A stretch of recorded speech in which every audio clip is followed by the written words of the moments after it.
दोस्तों, Indian renewable energy development agency limited यानी IRDA की बात करें तो यहाँ पे बहुत बड़ी गुड न्यूज़ निकल के आ रही है। इरडा ने एसजेवीएन और जीएमआर के साथ में एक बड़ी पार्टनरशिप की है। इस पार्टनरशिप के पीछे की क्या है वजह, उसको समझने की कोशिश करेंगे। कौन से प्रोजेक्ट को ये करने जा रहे हैं उसको जानेंगे। इसके अलावा यहाँ पे देख सकते हो कि इरडा के लेटेस्ट म्यूचुअल फंड के आंकड़े भी निकल के आए, काफ़ी शानदार है, जिसको समझने की कोशिश करेंगे। इरडा जो ग्रीन एनर्जी सेक्टर को फंड प्रोवाइड करती है और अब बजट भी आने वाला है। ऐसे में बजट की तरफ से बहुत सारे ऐलान हो सकते हैं जिसका बेनिफिट इरडा को हो सकता है, जो समझने की कोशिश करेंगे। इसके अलावा हम यहाँ पे यस बैंक को डिस्कस करेंगे। यस बैंक ने काफ़ी ज़बरदस्त फैसला किया है। एक आरबीआई के साथ मिलके इन्होंने एक नए स्टार्टअप के लिए एक बड़े प्रोजेक्ट का ऐलान किया है। साथ में यहाँ पे अपने एम्प्लॉयज़ को बोनस शेयर देने का भी ऐलान कंपनी ने कर दिया है। इसके अलावा यहाँ पे अगर हम देखें तो रिलायंस पावर से काफ़ी अच्छी अपडेट निकल के आ रही है। रिलायंस पावर एशिया का सबसे बड़ा बैटरी एनर्जी स्टोरेज प्रोजेक्ट करने जा रहे हैं और इस बार बजट में इसको लेकर कुछ ऐलान हो सकते हैं, जिसका क्या फ़ायदा रिलायंस को होगा समझने की कोशिश करेंगे। लेकिन फ्रेंड्स, उससे पहले अगर आप पहली बार हमारे चैनल पे आए तो चैनल को सब्सक्राइब कर दीजिए, एक बेल आइकॉन दबा दीजिए ताकि जब भी नया वीडियो बने पहला नोटिफिकेशन आपको मिले। वीडियो पसंद आए तो लाइक से जरूर कीजिए। चलो फ्रेंड्स, वीडियो स्टार्ट करते हैं। मैं हूँ आपका दोस्त एस बी दवे और हमारे अपने चैनल ऑनलाइन कमाई में आपका बहुत बहुत स्वागत है।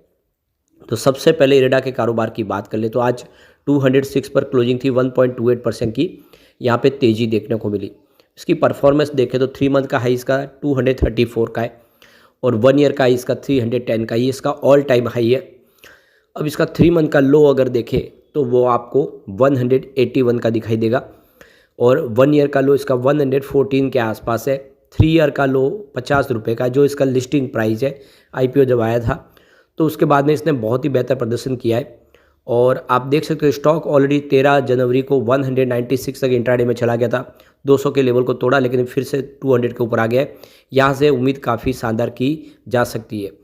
अब यहाँ पे देख सकते हो कि दिसंबर महीने में म्यूचुअल फंड ने जम के खरीदारी की है। इरडा के अंदर करीब 34 नए म्यूचुअल फंड ने जम के एंट्री मारी है। यहाँ पे सिर्फ 10 म्यूचुअल फंड ने बिकवाली की है, यानी 24 नए म्यूचुअल फंड यहाँ पे इंटर हो चुके हैं।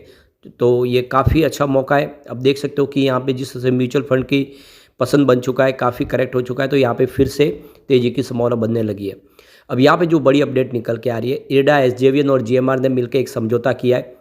तो देख सकते हो कि Indian renewable energy development agency limited ने एसजेवीएन लिमिटेड और जीएमआर एनर्जी लिमिटेड और नेपाल इलेक्ट्रिसिटी अथॉरिटी एनईए के साथ में एक पार्टनरशिप की है, एक समझौता किया है। ये कंपनियां मिलकर नेपाल में 900 मेगावाट का हाइड्रो इलेक्ट्रिक पावर प्रोजेक्ट काम कंप्लीट करेगी। यह एक जॉइंट वेंचर्स है। प्रोजेक्ट के तहत डेवलपमेंट किया जाएगा जिसमें कंस्ट्रक्शन, ऑपरेशन और मेंटेनेंस का काम किया जाएगा। यह प्रोजेक्ट कमर्शियल ऑपरेशन डेट 25 साल तक के लिए रहेगा, यानी इसका जो पावर परचेस एग्रीमेंट 25 साल का है। तो ये बहुत अच्छी गुड न्यूज़ है। अब देख सकते हो कि इरडा दूसरी और कंपनियों के साथ मिलके ऐसे ही बड़े प्रोजेक्ट करी है और ये जो ग्रीन एनर्जी सेक्टर की कंपनियां हैं वो प्रोजेक्ट को कंप्लीट करेगी और इसको फंड प्रोवाइड करने का काम इरडा करेगी। ये नेपाल में होगा बड़ा प्रोजेक्ट। इरडा ने हाल में ही अपने Q3 के नतीजे का ऐलान भी किया है। कंपनी का जो नेट प्रॉफिट है वो 425.38 करोड़ के आसपास रहा है, जिसमें आप देखें तो जो ईयर ऑन बेसिस पे 27% की शानदार वृद्धि देखने को मिली है। एक साल पहले तिमाही का नेट प्रॉफिट 335.53 करोड़ के आसपास था। कंपनी का जो रिवेन्यू है वो भी 1645.45 करोड़ के आसपास रहा है। तो कंपनी का रिवेन्यू प्रॉफिट दोनों ही बढ़ा है, काफ़ी बेहतर किया है। अब हम चलते हैं यस बैंक की तरफ। तो 18.26 पर आज क्लोजिंग थी। 0.16% की यहाँ पे गिरावट देखने को मिली, हल्की सी गिरावट है।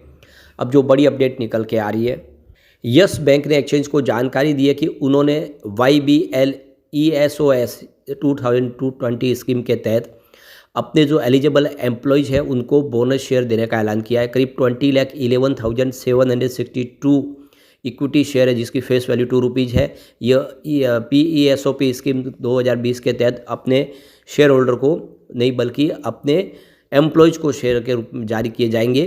तो लगातार यस बैंक अब अपने एम्प्लॉयज़ को रिवार्ड के रूप में शेयर जारी कर रहे हैं जो अपने टारगेट को अचीव कर रहे हैं। तो हर कंपनियां लगभग अपने एम्प्लॉयज़ को एक तरह से ये बोनस शेयर देती है।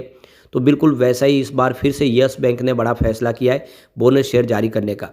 तो ये देख सकते हो कि लगातार इस तरह से अनाउंसमेंट हो रही है ताकि वो इंकरेज हो और आने वाले समय और तेज़ी से काम कर पाए। तो इसीलिए यहाँ पे एलिजिबल जो शेयर जो आप देख सकते हो कि एम्प्लॉयज़ है उनको बोनस शेयर दिए जा रहे हैं। तो ये काफ़ी अच्छी गुड न्यूज़ है। एक बड़ा फैसला और यस बैंक ने कर लिया है। यहाँ पे यस बैंक ने देख सकते हो कि एक जो नए फिनटेक है उनको बूस्ट देने के लिए एक बड़ा समझौता किया है। ये कोलैबोरेशन किया है यस बैंक ने रिजर्व बैंक इनोवेशन हब यानी RBIH और SP Jain institute of management and research यानी SPJIMR के साथ में इन्होंने मिलकर एक नया प्रोग्राम लॉन्च किया है। और जो इस समय जो नए स्टार्टअप है उनको इसको बूस्ट देने के लिए, उनको इनकरेज करने के लिए, जो उनके चैलेंजेस है उसको उस चैलेंज से बाहर निकाल के फाइनेंशियल सपोर्ट देने के लिए ये रिजर्व बैंक ऑफ इंडिया की पहल के तहत एक बड़ा फैसला लिया गया है। तो यस बैंक की तरफ से काफ़ी बड़ा एक ऐलान है। तो इस मौके पे यस बैंक के CEO प्रशांत कुमार का कहना है कि जो भी नए स्टार्टअप है उनको हम सपोर्ट देना चाहते हैं। इस समय India 3rd largest startup ecosystem globally है और फिनटेक स्टार्टअप देश की इस समय जान है। और देख सकते हो कि हमारी GDP में इसका बड़ा योगदान है। आने वाले समय स्टार्टअप और आने वाले समय इंडिया को ऊपर लेके जा सकते हैं। इस समय स्टार्टअप को जितना सपोर्ट मिल सके वो हम अपनी तरफ से कोशिश कर रहे हैं और इसलिए एक बड़ी पहल की गई है। ये देख सकते हो कि स्टार्टअप को हर तरह की सपोर्ट देने के लिए ही एक ये नया प्रोग्राम लॉन्च किया गया है। इससे पहले भी यस बैंक ने ऐसे बहुत सारे स्टार्टअप को अपनी तरफ से सपोर्ट दिया, जिसमें आप देख सके yes head startup digital platform, इसके अलावा IRIS बीज, यस कनेक्ट, स्मार्ट फिन, इस तरह से बहुत सारे नए नए आप देखिए स्टार्टअप इन्होंने शुरू किए, नए नए पार्टनरशिप प्रोग्राम शुरू किए।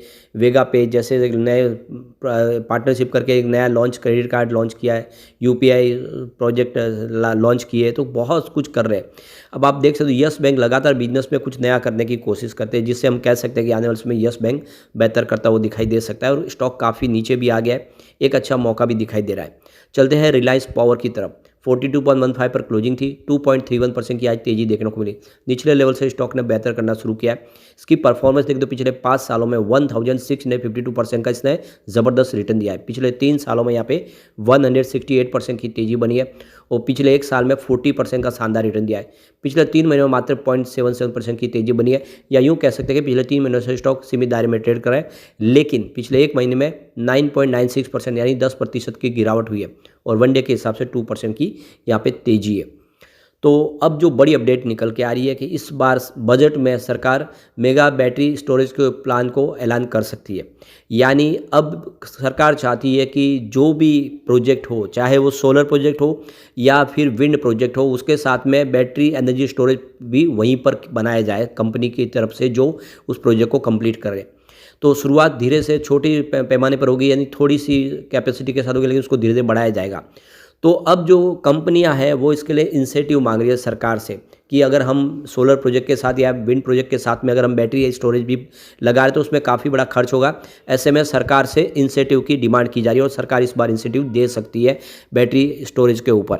तो इससे रिलायंस पावर को बड़ा फायदा हो सकता है, क्योंकि रिलायंस पावर पहले ही और इंडिया का, सिर्फ इंडिया का नहीं बल्कि एशिया का सबसे बड़ा 930 मेगावाट का सोलर एनर्जी जो प्रोजेक्ट है, उसके साथ 465 मेगावाट 1860 मेगाहर्ट्ज़ की बैटरी एनर्जी स्टोरेज सिस्टम को बनाने जा रहे हैं और ये एशिया का सबसे बड़ा एक ही जगह पे एनर्जी स्टोरेज प्रोजेक्ट होने जा रहा है।